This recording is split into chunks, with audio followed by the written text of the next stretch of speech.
Yun na malayo na ang buhatan dahil ayaw hindi na makapasok yung tricycle at maputik. Kaya hinahakot pa labas.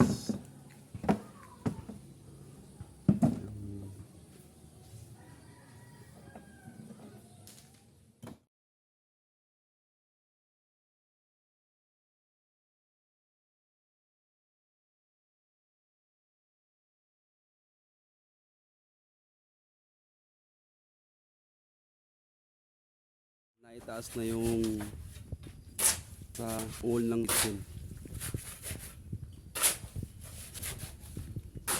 Tsaka yung sa bedroom 1. Inaayos na rin yung wall niya. Sa master bedroom.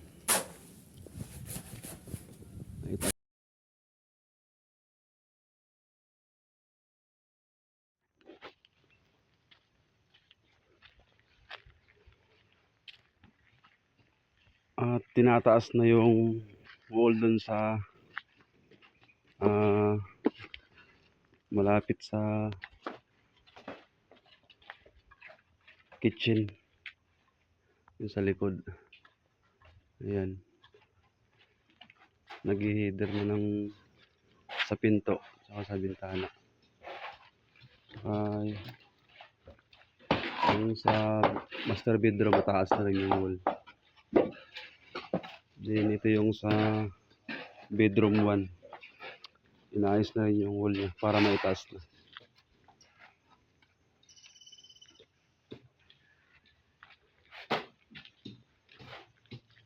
Tsaka yung sa guest room area.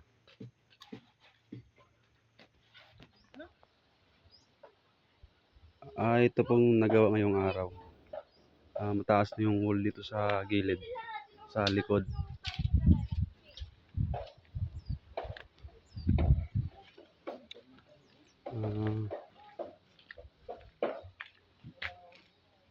Guest bedroom, kitchen area, taas na.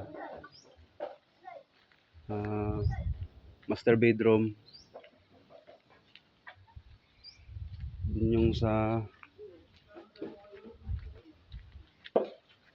bedroom 1. Tsaka ito pa lang yung natambakan ngayon. Yung dito sa may ramp up malapit.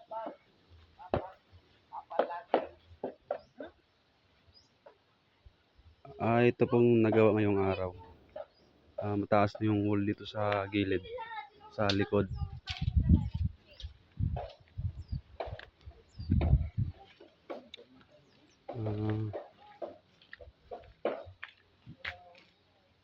Guest bedroom, kitchen area,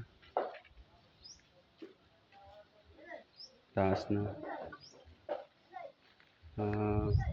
Master bedroom,